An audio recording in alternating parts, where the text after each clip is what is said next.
Bonjour, bonsoir, nous sommes Max, et Guillaume en pleine forme de retour et ravis de vous retrouver pour ce 9e épisode de la saison 6 de Tranche de couple et c'est aussi notre premier épisode de l'année 2025. C'est un épisode qui s'intitulera « On n'est pas sorti de l'auberge ». Vous allez comprendre pourquoi. Bon, en pleine forme, on verra ça. On verra si on arrive à ne pas s'endormir d'ici la fin de l'épisode. Oh, quand même.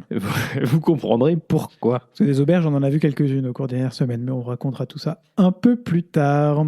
Alors, on vous souhaite tous nos meilleurs vœux pour cette nouvelle année. On espère que vous avez passé d'excellentes fêtes de Noël et de fin d'année.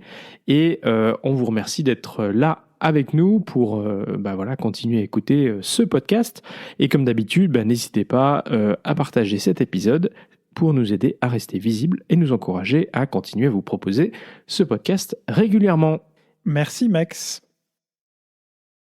Premier sujet d'actualité qui va probablement nous prendre la majorité de notre temps. On n'est pas sorti de l'auberge avec l'arrivée en trombe, j'ai envie de dire, de Donald Trump pour son second mandat comme président des États-Unis. C'est désormais le 47e président des États-Unis depuis le début de cette semaine. Exactement. Et il s'est passé beaucoup de choses quelques tranches de notre vie. Autour de Donald Trump, y compris d'ailleurs avant son inauguration qui a eu lieu le 20 janvier. Et donc, je voulais d'abord revenir sur un premier point qui est le rapport du procureur spécial Jack Smith. Alors, Jack Smith est celui qui avait été nommé au département de la justice américaine pour finalement être le procureur en charge de préparer finalement les différents dossiers d'accusation de Donald Trump. C'est un rapport qui date donc d'avant l'inauguration Exactement, il a président. été publié le 17 janvier 2025, donc juste 3 jours avant, parce que, vous le savez, suite à l'élection de Donald Trump, en fait, toutes les charges qui avaient été retenues contre lui, tous les procès qui étaient en cours, globalement, ça a fait pouf. Voilà, alors on peut globalement résumer le rapport de Jack Smith. En gros, ce qui confirme, c'est qu'il y avait largement assez de preuves pour obtenir la condamnation de Donald Trump lors d'un procès. Et c'est d'ailleurs la raison pour laquelle Donald Trump avait finalement essayé toutes les manœuvres possibles pour reporter le début de ce procès, ce qui finalement aura réussi, puisque Donald Trump a pu être réélu. Donc en fait, le rapport sur les événements du 6 janvier, c'est un rapport de 137 pages avec pas mal de références, des annexes qui couvrent non seulement l'insurrection au Capitole du 6 janvier, mais aussi les tentatives multiples de Donald Trump et de ses alliés pour renverser les résultats de l'élection 2020 en se concentrant sur 4 grandes initiatives. 1, les pressions qui ont été exercées sur des responsables d'État où Biden avait clairement gagné pour, entre guillemets, trouver des voix supplémentaires en faveur de Trump. La création de groupes de faux électeurs dans des États clés où Biden avait gagné.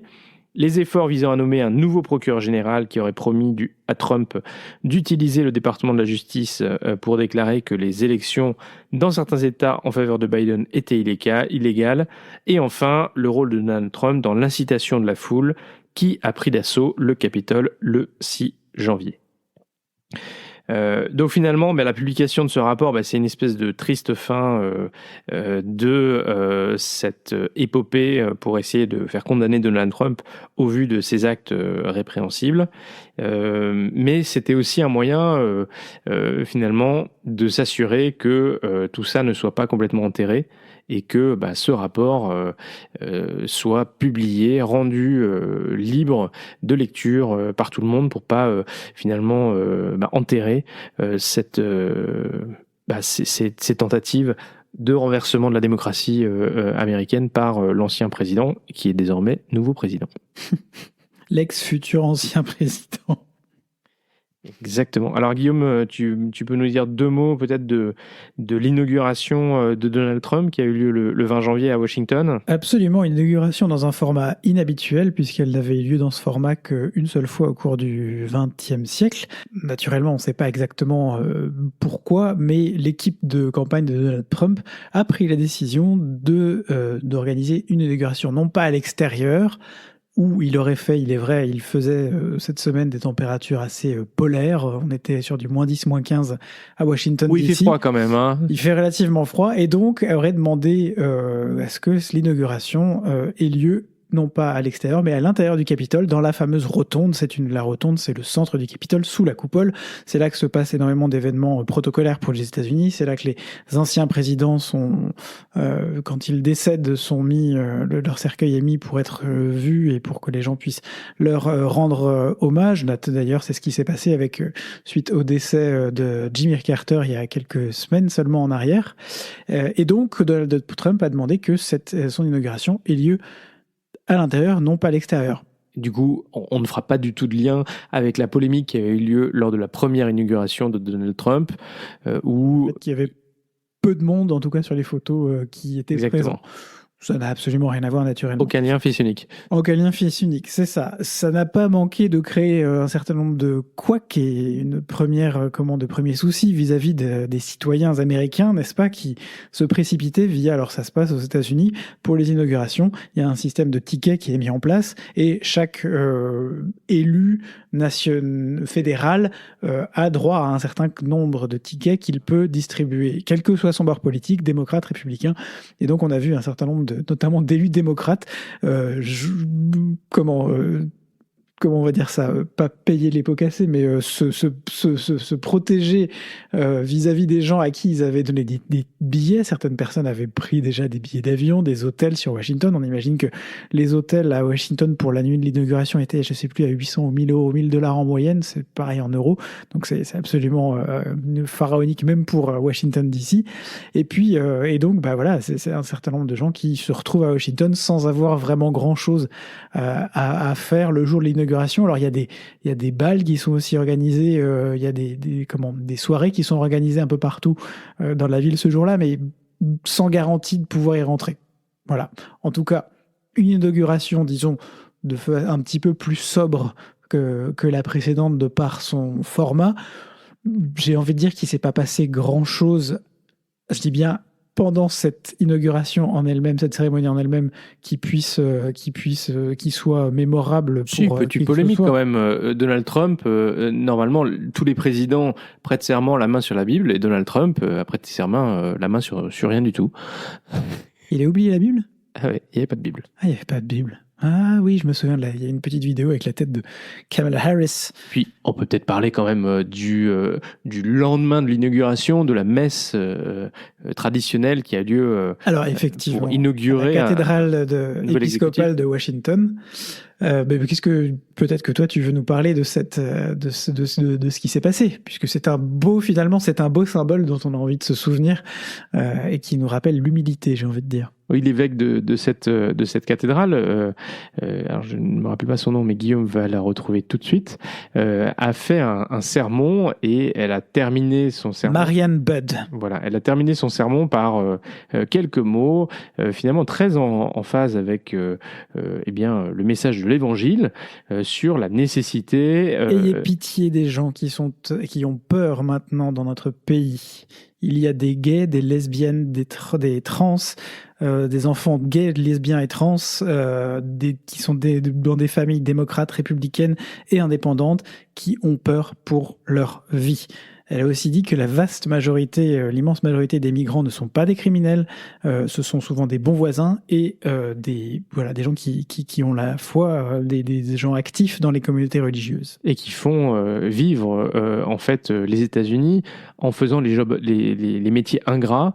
C'est ceux qui ramassent les poubelles, qui travaillent la nuit dans les hôpitaux. Et donc, elle a appelé à un message tolérance et qui tranche avec toute cette ambiance qu'il y avait quand même autour de l'inauguration. Alors naturellement, Donald Trump n'a pas beaucoup apprécié. Il a demandé le lendemain des excuses. Il a dit qu'elle était méchante. Elle avait été méchante. Voilà. Alors on est déjà sur du bon niveau. On remerciera quand même, je pense, cet évêque d'avoir porté ces paroles.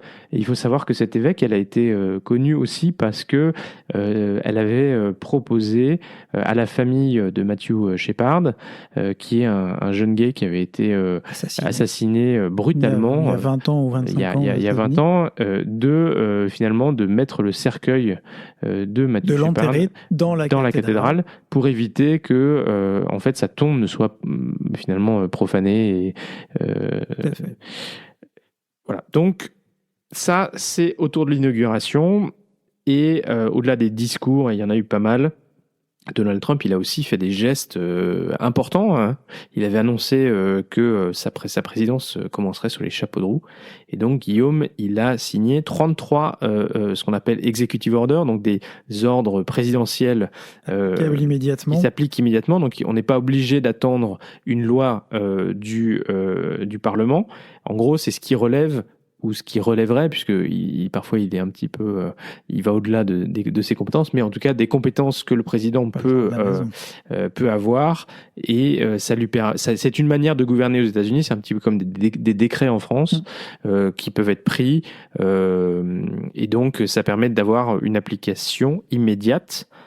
Et donc comme ça n'est pas une loi, c'est des choses qui sont aussi réversibles. Donc, quand Biden était arrivé, il avait supprimé un certain nombre de décrets qui avaient été pris par Trump. Et bien, Trump aussi a fait l'inverse et a lancé un certain nombre de décrets, d'ailleurs largement inspiré du projet 2025, qui est la Bible des conservateurs américains. De l'extrême droite américaine. Je crois qu'on peut le dire. Effectivement, donc 33 ordres présidentiels exécutifs. On ne va pas revenir sur tous, mais naturellement, vous douterez de quoi les principaux parlent.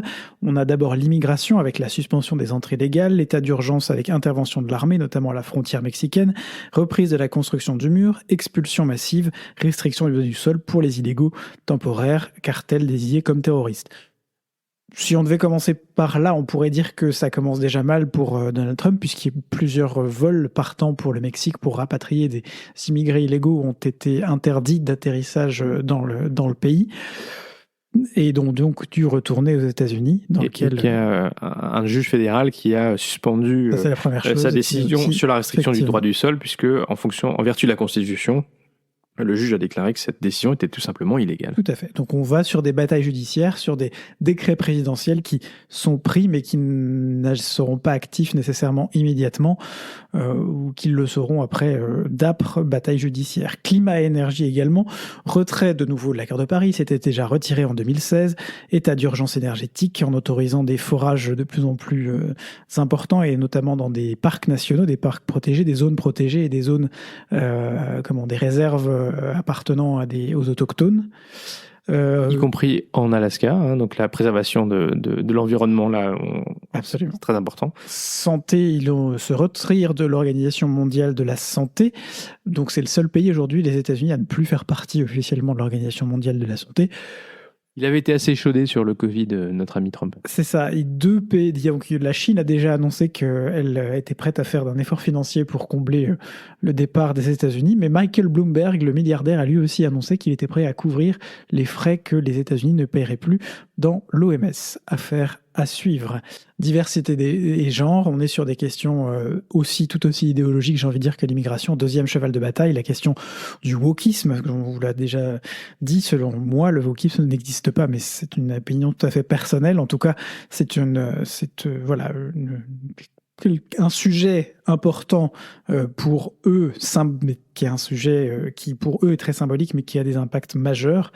Deux genres uniquement reconnus à l'état civil, avec notamment en effet pour les personnes trans, clôture des programmes et du bureau pour la diversité au niveau fédéral, et l'équité et l'inclusion dans tous ces programmes sont également stoppés dans l'ensemble du gouvernement. On a vu passer d'ailleurs une lettre qui incitait les employés à dénoncer sur une adresse mail mails anonymes si certaines agences commençaient à vouloir masquer des projets existants pour les maintenir et maintenir l'emploi qui était lié sous d'autres termes. Voilà, on est dans une super ambiance quand même. On a vu pas mal de parents, on a pu lire un article sur pas mal de parents notamment parents homosexuels, qui avant l'arrivée de Trump, avaient déjà essayé de commencer à prendre des mesures pour mettre leurs enfants à l'abri. Alors ça peut prendre différentes formes, mais notamment via comment renforcer leur parentage via des décisions de justice. Voilà, on est sur une bonne ambiance pour les minorités, puisque ça vaut aussi pour tous les programmes fédéraux de bourse vis-à-vis des Afro-Américains. Voilà, c'est beaucoup de choses on est encore dans le vif du sujet. Il y a des choses qui vont se mettre en place. Bon, naturellement, dans ses décisions, dans ses décrets présidentiels, eh bien, il a détricoté ce que Biden avait fait. Par exemple, il y avait eu une interdiction, ou des sanctions vis-à-vis des colonies israéliennes. Eh bien, ça a été enlevé. La reconnaissance du gouvernement à Cuba, ça a été enlevé aussi. Sur l'économie, Donald Trump a pris des décrets sur le coût de la vie pour promouvoir l'intelligence artificielle et les crypto-monnaies. Il a décidé de déclassifier les dossiers sur les assassinats de Kennedy et de Martin Luther King. Alors ça, c'est une promesse qu'il avait fait durant la campagne, un peu dans cette logique de transparence. Et enfin, il a pris la décision de renommer le golfe du Mexique en golfe d'Amérique. Ça, c'était aussi quelque chose qu'il avait annoncé dans la campagne, une espèce de grande lubie. Soit disant que ça a fait augmenter le prix des œufs, le fait que ça s'appelle le golfe du Mexique. Voilà, on vous laisse avec ça. Autant j'aime bien sourcer, autant je crois que là on va avoir des choses que j'ai juste pas envie de creuser, quoi. Bref. Les processus de confirmation des ministres sont en cours, et par exemple le ministre de la Défense a été de manière très très juste validé par le Sénat hier. Et tu voulais, Guillaume, peut-être faire le dernier point sur le Groenland ? Je ne sais plus si vous en avez parlé avant les vacances, mais il y a eu toute une série de déclarations de Trump sur plusieurs pays, le Panama, le Danemark et le Canada notamment, sur des histoires d'annexion, de tarifs qu'ils mettraient en place. Donc ce qu'ils appellent les tarifs, c'est des taxes en fait sur des produits bien spécifiques ou sur un pays bien spécifique pour en répression entre guillemets de positionnement anti-américain de ces pays. Et donc le Danemark, qui est quand même le pays d'Europe qui fait le moins parler de lui, un des pays d'Europe qui fait le moins parler de lui, parce que voilà, c'est un pays qui est plutôt en bonne forme économique, n'a pas de gros soucis de société, a des gouvernements qui ont su juguler la montée des extrêmes, se retrouve au milieu d'un combat de Trump et là, pour le coup, on est sur un combat qui va au-delà de l'idéologie, puisqu'il y a eu un appel hier entre Trump et la première ministre danoise qui, manifestement, s'est très, très, très mal passé, où il a réitéré sa volonté d'une façon ou d'une autre de mettre la main sur le Groenland. Le Groenland appartient au Danemark depuis plus de 800 ans maintenant. On est donc sur un mec qui veut potentiellement rouvrir des conflits territoriaux dans des pays en Occident. On avait plus vu dans des pays en Occident, on n'avait plus vu ça depuis des guerres de sombres souvenirs, et puis surtout des pays alliés, puisque le Danemark et les États-Unis font tous les deux notamment partie de l'OTAN. Je sais pas, Max, comment tu vois les choses. Moi, ça me laisse un peu perplexe. J'hésite entre perplexe, pantois. Non, mais c'est absolument absurde. Après, c'est la logique de Donald Trump de faire monter les enchères en se disant que, en fait, quand il fait monter les enchères, il en retire toujours quelque chose. Donc peut-être que finalement ça sera pour autre chose. Après, il avait déjà eu il avait fait une focalisation sur le Groenland déjà dans son premier mandat. Il avait tenté d'acheter le Groenland et ça n'avait pas réussi. C'est vrai que le Groenland est placé dans un endroit géostratégique qui est extrêmement important, à proximité des pôles, et puis il y a des ressources énergétiques extrêmement importantes. Il y a des futurs passages qui vont s'ouvrir notamment pour des futurs passages qui vont s'ouvrir commerciales avec la fonte des glaces. Donc de fait, c'est stratégiquement très important et c'est vrai qu'on a l'impression que là, Donald Trump se comporte comme un espèce de petit dictateur. Ouais, c'est ça. Mais avec à la tête de la première puissance mondiale. Ouais, c'est ça. Donc ça va être compliqué parce que je pense que c'est un moyen de rassembler vraiment les Européens en soutien du Danemark et contre les États-Unis, parce que là-dessus. Mais est-ce que les Européens auront les couronnes pour le faire? Ça, je ne sais pas. Bon, et puis dernier sujet, parce qu'en fait j'ai oublié l'avant-dernier sujet. Donald Trump et ses ministres ont globalement annoncé qu'ils voulaient une paix négociée en Ukraine dans les 30 jours pour arrêter la mort de milliers de personnes.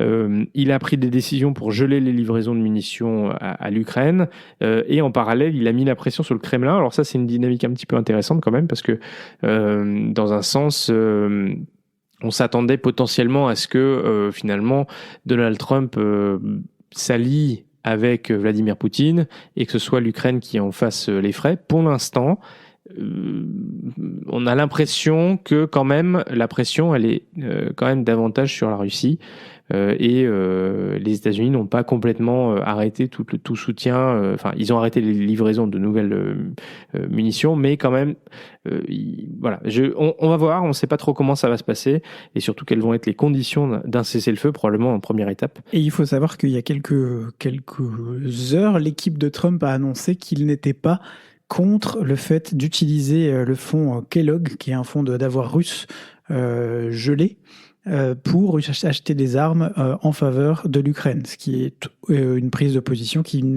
va à l'encontre d'un rapprochement direct avec le Kremlin. Voilà, bon, donc à voir, c'est un peu difficile de prédire les choses.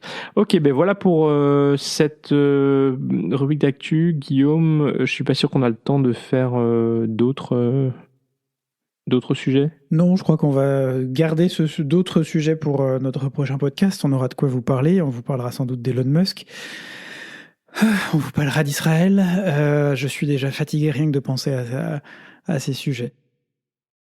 Bon, reprenons un peu de ton de légèreté on et vous faisons la parlera rubrique. On essaierait de trouver des actualités un peu plus légères. Mais en parlant d'actualités légères, si on parlait de la Belgitude, c'est ça ? C'est exactement. Tout à fait. Eh bien, voilà, on est en retour d'une longue pause. On avait l'embarras du choix. On avait le retour du Pipi Gate, saison 2, avec Théo Franken, une vidéo de l'été dernier qui ressort pour ce politique de la NVA flamande qui est en train de faire pipi dans la rue à Bruxelles au cours d'une soirée bien arrosée. Le dernier qui en était victime, c'était le ministre de la Défense à l'époque. Ou alors la déneigeuse introuvable à l'aéroport de Bruxelles au moment où il commence à neiger. Non, je préfère vous parler aujourd'hui, puisque vous connaissez mon côté avgeek, mon côté fan d'avion, de comment est-ce que la Belgique alimente son réseau électrique avec des turboréacteurs de Boeing 707.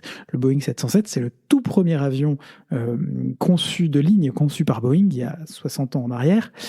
Et donc, la Belgique utilise des réacteurs de Boeing 707 dans des cas extrêmes où les réacteurs, notamment les réacteurs nucléaires, ne peuvent pas suivre la demande. Alors, ils fonctionnent naturellement avec du pétrole, hein, ils n'avancent pas tout seuls, mais des réacteurs sont extrêmement puissants puisqu'ils permettent de pallier le manque de certains des réacteurs nucléaires. La Belgique est dans une situation énergiquement compliquée, puisqu'en 2021, le gouvernement, un petit peu endoctriné à l'époque, avait décidé de se passer des réacteurs nucléaires, sauf que sans vraiment prévoir comment ça allait se passer d'ici 2025, 2 ont déjà été fermés.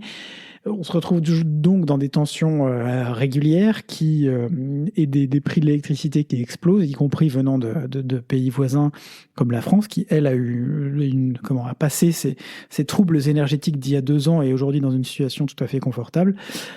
Et on se retrouve donc dans une situation qui, selon certains, doit être très grave, puisque les prix de déséquilibre sont de l'ordre de 1 000 € par mégawattheure, voire plus cher, c'est-à-dire 10 ou 15 fois plus que les prix habituels.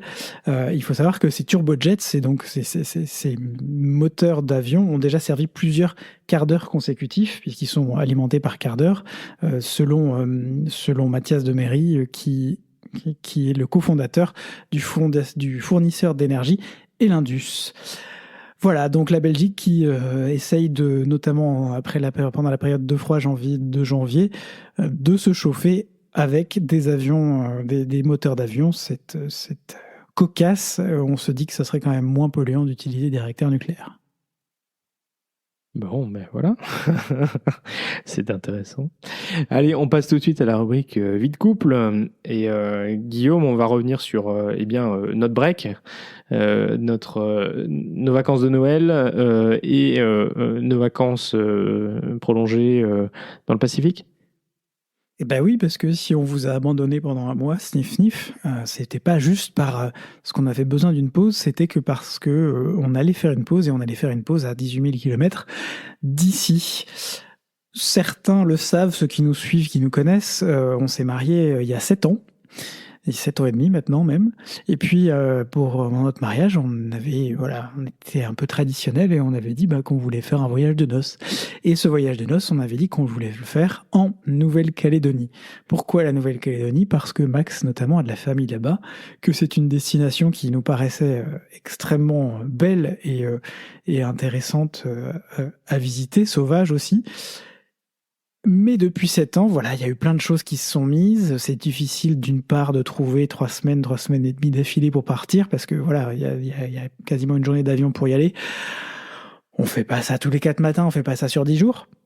Et puis il y a eu le Covid, et puis voilà, de nouveau compliqué de trouver le bon moment. Et là, on a eu un espèce de créneau. Il y a eu les émeutes aussi l'année dernière qui nous ont fait qu'on a repoussé. Bon, l'idée de se dire est-ce qu'on y va, est-ce qu'on n'y va pas, est-ce qu'on prend notre plan B, eh bien, on a fini par se dire au mois de novembre, allez, banco, on vend la caravane, on y va. Littéralement. Je dirais même, on vend un rein, si on devait être précis, mais voilà. On y va, on prend des billets, et puis on va faire notre séjour en Nouvelle-Calédonie et au Vanuatu, un petit pays à côté. Alors malheureusement, on a dû s'adapter, le Vanuatu ayant malheureusement subi un tremblement de terre un peu avant Noël, le 17 décembre, la capitale a subi un tremblement de terre, ça devenait compliqué d'aller là-bas. Donc on a rechangé nos plans 10 jours avant de partir pour aller en Australie, parce que Max a aussi de la famille en Australie, il a de la famille partout dans le coin. Donc on a fait un peu la tournée des familles. On a eu d'abord notre tournée des familles à Noël, on y reviendra peut-être après, et puis on a fait la tournée des familles en Australie, puisqu'on a fini par faire 3 jours à Sydney et 3 jours à Adélaïde, chez la cousine de Max, avant de reprendre l'avion pour la Nouvelle-Calédonie. Voilà, donc on a eu la joie de passer pas mal de temps avec la famille d'un côté et de l'autre, de découvrir des paysages absolument superbes. Et en particulier en Nouvelle-Calédonie, c'est notamment la mer et les couleurs du lagon, les poissons. C'est bleu, vous n'avez pas idée. Les sables est blanc. Le lagon est bleu turquoise, ce n'est pas une légende. Les poissons multicolores, on a pu nager avec des requins, avec des raies, avec des tortues. Et on a réussi à pas se faire bouffer. Voilà, Guillaume était un petit peu stressé par rapport aux requins. Bon, c'est vrai qu'il y a eu quelques attaques ces derniers temps. Max était plus stressé par les attaques des émeutiers. Moi, j'étais plus stressé par les attaques des requins. Chacun son degré de... Chacun ses petites marottes, n'est-ce pas ? Alors on en retiendra quand même que le territoire de la Nouvelle-Calédonie, c'est quand même assez grand. Je sais pas si on n'est pas sorti d'auberge, mais on a visité des auberges d'ailleurs. On a fait à peu près 1300 km en montant tout au nord, passant sur la côte est et redescendre jusqu'à Nouméa. On a été sur l'île des Pins, donc on a été visiter cette île magnifique, où d'ailleurs on a pu faire une plongée dans la mer. Baptême de plongée pour Guillaume. Vraiment extraordinaire, vraiment super. Et on a fait aussi pas mal de snorkeling, donc avec le tuba et le masque et les palmes, vraiment très très chouette de nager sur le corail. Et vraiment, voilà, on en a pris plein les yeux. Et c'est vrai qu'on doit dire que c'était un petit peu compliqué de revenir lundi matin. On a perdu 30 degrés. On a perdu 10 heures et 30 degrés. C'est ça, 10 heures de décalage horaire, 30 degrés et il neigeait. Autant vous dire que c'était un peu rude.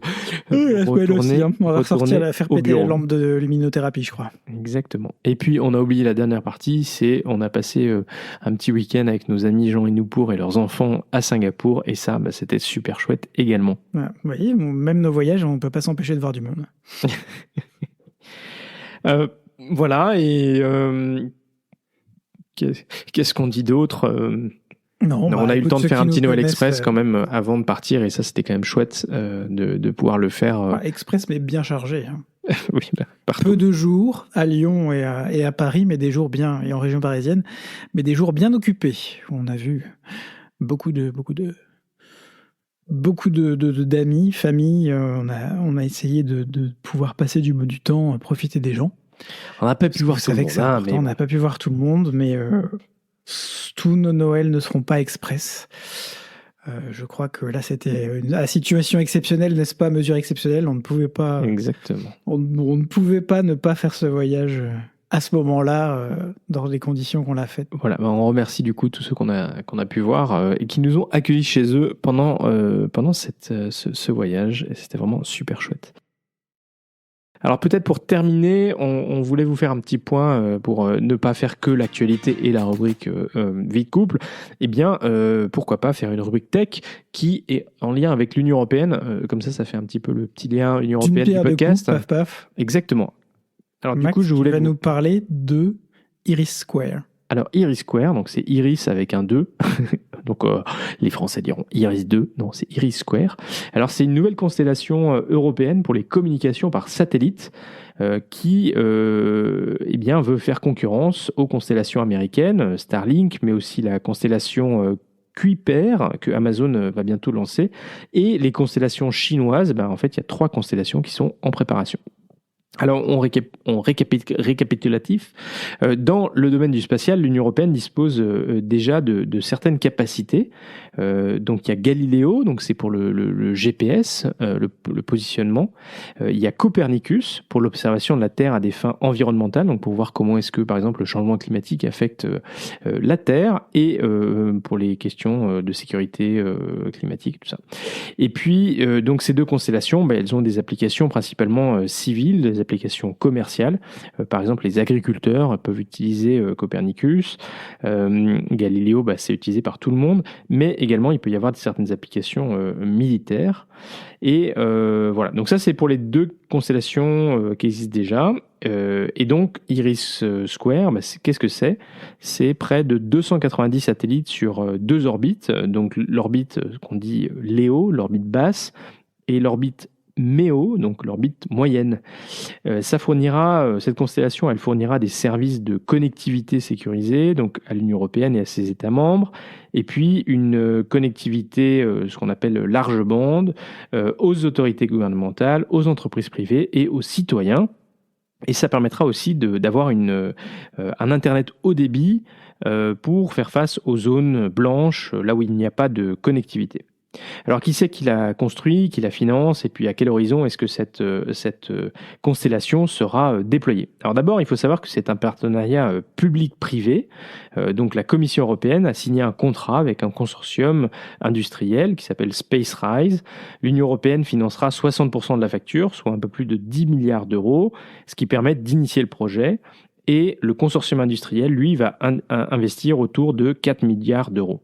Alors le soutien public vise notamment à permettre aux opérateurs qui mettront en œuvre la constellation de bénéficier des dernières technologies dans le domaine spatial, donc la 5G, les charges utiles régénératives sur les satellites, et puis les technologies de communication entre les différents satellites.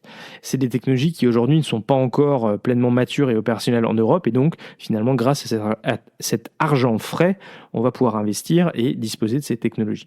Alors les opérateurs, donc il y en a 3 opérateurs satellites qui finalement vont utiliser cette constellation pour renforcer leurs services. Donc sur l'orbite moyenne pour l'opérateur SES, sur l'orbite basse pour Eutelsat, qui fait la télévision par satellite, et un mélange des deux, et puis un focus plutôt géographique pour l'Amérique latine, pour l'opérateur Hispasat. Alors la mise en service, elle est prévue pour 2030-2031. Et au final, pour conclure cette rubrique, pourquoi est-ce que c'est important ? D'abord parce que l'industrie spatiale européenne, il faut savoir que elle était un petit peu elle connaît une passe un peu difficile, notamment parce que Starlink a explosé le marché. Et donc, à la fois du côté des constructeurs, en particulier Thales Alenia Space et Airbus Space, mais aussi les opérateurs, avoir ce projet, avoir ces financements européens, ça leur donne une nouvelle bouffée d'oxygène. Alors, deuxièmement, de manière peut-être un peu plus géostratégique, l'objectif, c'est de ne pas être totalement dépendant de solutions américaines ou chinoises dans un environnement spatial qui est de plus en plus congestionné, parce que, il faut savoir que notamment Starlink, avec ses satellites, il y en a partout. Et puis, enfin, il faut savoir que Iris-2, bien sûr, aura des applications gouvernementales et militaires, avec ça permettra d'offrir des connexions sécurisées, et donc un gros enjeu de souveraineté. Voilà j'espère que vous aurez appris des choses sur IRIS² et pourquoi est-ce que c'est important pour ce qu'on appelle l'autonomie stratégique européenne. Merci Max. Écoute, je ne sais pas si on est sorti de l'auberge ou pas. En tout cas, c'est une auberge qui est quand même assez lointaine pour le coup, même si elle vole en constellation. Alors, c'est déjà la fin de ce 9e épisode de la saison 6. On vous le disait, un épisode où on n'est pas sorti de l'auberge, une année 2025 qui s'annonce sur les chapeaux de roue. Bien compliqué.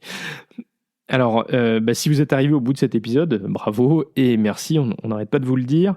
On est vraiment très heureux que vous continuiez à écouter ce podcast et s'il vous plaît, n'hésitez pas à le partager autour de vous et à nous mettre un petit commentaire ou une note ou nous envoyer un petit billet par email. Ce podcast est diffusé le lundi tous les 15 jours ou le dimanche soir pour les plus au taquet et plus pressés. Portez-vous bien d'ici au prochain épisode. Traitez ce mal de tête post-fête avec beaucoup d'amour et beaucoup de câlins de vos proches, de vos animaux de compagnie, de tous les gens que vous avez autour de vous. On vous souhaite encore tous nos meilleurs vœux pour l'année 2025. Et puis on sera très content de vous retrouver très vite.